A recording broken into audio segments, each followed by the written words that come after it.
Welcome back, Troglodytes, to the Trogly's Guitar Show. Today we have a Gibson Les Paul Studio Custom from 1983. Now, this isn't the first time I've had a Studio Custom on the channel, but these are just such fantastic guitars. It's always fun to have one of these around. In 1983, when the Gibson Studio was finally released, they released it with three different tiers. There was the regular Studio, there was the Studio Standard, and then the Studio Custom. So essentially, the Studio Standards and Studio Customs got binding, whereas the regular Studios did not. The Studio Standard had single ply cream binding along the body, as well as the neck, whereas the Studio Customs, as you can see, got the 7-ply binding around the body, and the regular binding around the neck. Something else that's nice about the standard and custom models is that these guitars are actually a little bit thinner than a normal Les Paul, and that's great for somebody who wants a vintage Les Paul, but they don't want all the weight that comes with those. With these being thinner guitars, you can find these around the 8-pound mark, which is where this one's at. That's why these things sell for such a premium, is because it's still a fancy way to get a nice looking guitar that has a decent weight to it. So in what other ways is this guitar different from a Les Paul Custom? Well, you don't have binding on the back, and that's either a pro or con for you. Some people don't like how the binding kind of makes a sharper edge at the back and it kind of digs into them, so not having it on the back can be seen as a pro, but as an aesthetic thing, it's probably a con. The next difference is obviously the headstock veneer. This one has the gold Gibson logo and the Les Paul model instead of the custom block inlay. There is also not any binding around the headstock. And you have dot inlays on a rosewood fretboard instead of the custom block inlays on an ebony. Now, that's not to say that you can't find these Studio Standards and Studio Customs out there with ebony boards, because I have had a few of those, but most of them that you see have really nice dark rosewood fretboards. But everything else about these guitars are the same towards a regular custom. It has the exact same Tim Shaw PAF humbuckers, which go for crazy money. And you can see this example also has the patent applied for stickers still on the pickup rings. Most times those will have fallen off by now. You have the same bridge and tailpiece. Originally you would have the same knobs and electronics, but this one's kind of got an interesting history to it. This one used to be owned by the owner of Creamtone. They make aftermarket plastic parts that look kind of vintage correct, so if you think this one looks a little bit more fancy than a normal Studio Custom, that's because you're right. Creamtone put their own age knobs on this, and I've got to say, these look really good. I mean, you can tell they're not vintage and they've just been aged, but I think they do look pretty spectacular for what they are. They definitely add a 50s vibe to this guitar, because this is what a 50s Les Paul Custom would have, the black bonnet knobs. You also have a multi-ply pickguard instead of just the single ply that these would usually come with, so that kind of completes the custom look from the front end. And the last part they replaced was the truss rod cover with their own vintage styled 50s one. This is definitely a lot fancier looking than the stock truss rod cover that would either have just said nothing or studio. So besides that, this guitar is stock. But let's have a talk here. When you're selling a guitar, is it possible to take too good of photos? This is something I experienced with this purchase. Creamtone took amazing photos of this guitar. I'm showing you them here on the screen, and just look at these photos. They are so spectacular. However, I'm a little bit sad to say when I opened up the case, I was actually a little bit disappointed at this guitar at first. Because those photos, it didn't show any of these little polishing scratches or polishing swirls, so I had thought they had professionally buffed this thing to look brand new. So I was expecting something that looked like spectacular, factory fresh buffed finish. But then when I got it, there was dust under the tailpiece, there was all these micro polishing swirls and scratches. You can see there's kind of like some sticker goo residue probably had a shop identification sticker on it at one point in time that was removed. And you also kind of have these smudges and scuffs that are just kind of permanently on the guitar. Now, I buy vintage guitars every day. I kind of expect that wear, but from the seller's photos, I don't know if they edited those to make them look nice. I don't personally edit any of my photos because I'm scared of making it look too good. That's kind of why I do these videos, is because most people, we don't care if there's scratches. A black finish, of course there's gonna be scratches on it. There's gonna be wear and tear to used guitars. As long as these cosmetic defects are disclosed in the description, most people don't worry about them. Now, I'm not upset with Cream Tone by any means. This is a fantastic guitar. I just thought it raised the interesting question of, when selling an item, is photography an art that you should pursue? Or should you try to take just more regular photos? Now, I get it. You can have, 3 or 4 beauty shots, but I think it is important to also show the not so beauty shots. This way you avoid things like buyer's remorse. It doesn't look as good in person. Something along the lines of that. But one final story for these guitars. I used to buy these studio customs and studio standards strictly to strip the parts off of them for Spotlight specials. Because Spotlight Special, that's my all-time favorite model. If you haven't watched my reviews on those, definitely go check those out. But these guitars have the original parts for Spotlight Specials. They have the gold Tim Shaw PAFs, they have the right bridge and tailpiece, and the most important part that some of these have is the correct tuners. For the Antique Sunburst Spotlight Specials, they have double-ringed, no-line Kluson tuners. These have a very distinct look to them, and I love these tuners. However, they really weren't used on a lot of things besides the Spotlight Special and this run, so as far as restoring Spotlight Specials that somebody put other tuners on, these are kind of the guitars I have to go to in order to get them. Now, I don't have my Spotlight collection anymore, and I kind of got to the point where I didn't like restoring them because it took away a part of their history. Now, despite being slightly put off by the true condition of the guitar, once I actually sat down and started playing this thing, I was very pleasantly surprised. I'm not a huge fan of dot inlays, and whenever I see photos of these guitars, I kind of look down at the dot inlays. However, once you have these things in person, they're not as lowly as you think they look in photos. Try to get a nice close-up here. I mean, these are really nice mother-of-pearl inlays. They have a little bit of figuring to them on their own, and I think the binding really does help make these look fancier than you normally associate a dot-boarded Les Paul with. There is something nice about these dots. But playability-wise, this thing was very surprising as well.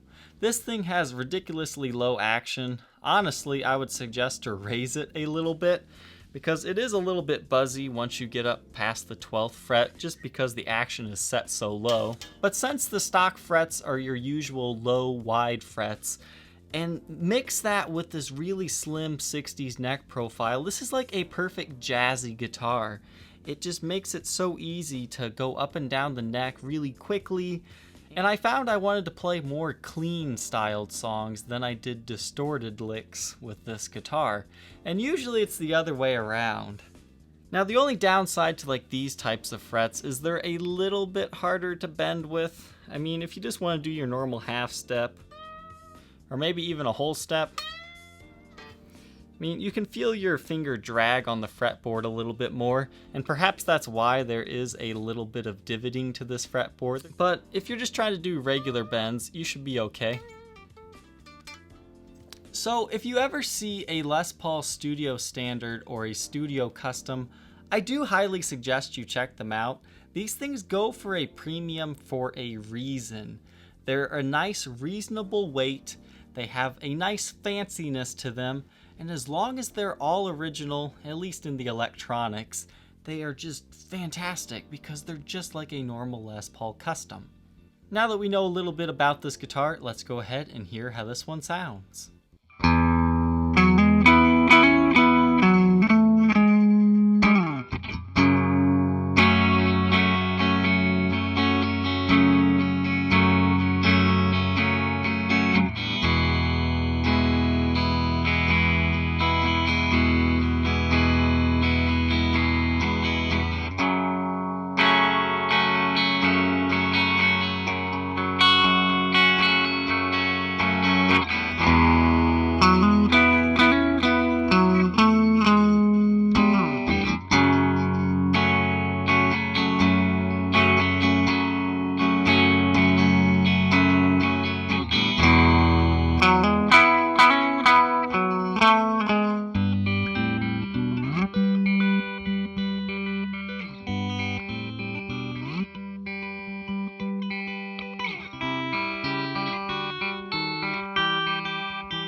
This guitar weighs 8 pounds 2.8 ounces and features a 60 slim neck profile. Now that we know how this guitar sounds, let's go ahead and see its condition. Now this guitar is actually in really clean shape. You just kind of have your average light wear and tear to the guitar. As you can see, when you get it in the light, you've got some very fine string change scratches across the face of the headstock, but nothing too extreme on this model right here. Again, you have a replaced truss rod cover to kind of a 50s styled one. Neck is straight, truss rod adjusts just fine, and you still have your original nut. Your frets show very minor fret wear, but again, these are the low styled frets, low and wide. A lot of people call these the fretless wonders like the 50s. That's not necessarily true. Fretless wonders are low and thin, whereas the 70s and 80s ones are low and wide. Now it is important to note there is a little bit of divoting to the fretboard by a player's fingernails. It's very minor, but there enough that it definitely should be noted. I mean, while you're playing it, you don't feel any difference. And honestly, looking at it, it just looks like a vintage fretboard that's kind of worn over the years. It looks good. It's not the type where it's like a huge divot that becomes an eyesore. It just kind of adds to the character of this guitar. So yes, this has all the polishing marks and swirls and picking scratches as you see on every black guitar. I was really hoping this one had been buffed and looked brand new, but I'm not complaining either. It is a fantastic guitar, and if you ever touch this thing, it's going to get these scratches again anyways, so I don't necessarily suggest doing a full polish job on this thing. So again, we have a cream tone pickguard as well as cream tone aged knobs, but your original Tim Shaw PAFs with Nashville styled bridge and tailpiece. They are all intact, and honestly, the gold is in really good shape. This would be a candidate for somebody to part out for really big money. These Tim Shaws go for a lot of money. I would say a nice clean set like this one that doesn't have hardly any wear and tear to the gold itself, you could probably scalp out $600 for these puppies. So light wear and tear to the front of the body, but nothing too incredibly bad. Back of the headstock, our serial number is 83413564, made in USA. And this one does have the Custom Shop Edition stamp on it. Now, being a 1983 model, that means this is a first year studio custom. Now, I'm not 100% sure on this, but I believe this stamp was just because maybe they were trying out the Studio Custom and Studio Standard lineup until they finally made these a standard run of guitars until around 1987. This one does have some sticker residue by the serial number and Made in USA stamp. It kind of looks like a smudge. What that likely was a store identification sticker. You'll see that all the time on old guitars. And somebody had removed it and tried to polish it up the best they could. The serial number is still fully intact though. No breaks, cracks, or repairs on this example. The neck is also in good shape. You have some very light wear and tear, but nothing, too major. I believe this one has a mahogany neck. They kind of transitioned out of maple in late '82, so you should have a mahogany neck, maple top, and mahogany body. I guess some studios were also made with alder, but I believe this one's mahogany. Now the back of this guitar does have some scuffing and smudging. I'm not sure if a professional polish job would remove these or not, but that just kind of looks like scuffing against the case or scuffing against somebody's shirt. It's just kind of there, so if you want to play this guitar, you don't have to be scared to. The only major areas of wear are down here by the strap pin. You can see where a strap must have dinged the finish up here a little bit. And there is a small area of broken finish right here where you can see through to the mahogany body. So I would say this is the absolute worst thing about the condition of this guitar. So if you can live with that and these smudges and scuffs on the back, you are all set to go. Now in the cutaway area here, you can see a small finish check line. That's where the binding truly ends and the body begins. And sometimes you'll start to see that line form, so nothing to worry about there. And these sides are in pretty good shape, just light wear and tear once again. And you do have the rare posi lock strap buttons. These are basically Gibson's answer to a strap lock back in the 80s. They didn't live very long, but they are kind of a cool piece of 80s Gibson history. The way these work is once you have your strap on it, these are supposed to lock it in place. These should actually be facing the other way. Now we'll do a blacklight test to check for refinishes or repairs.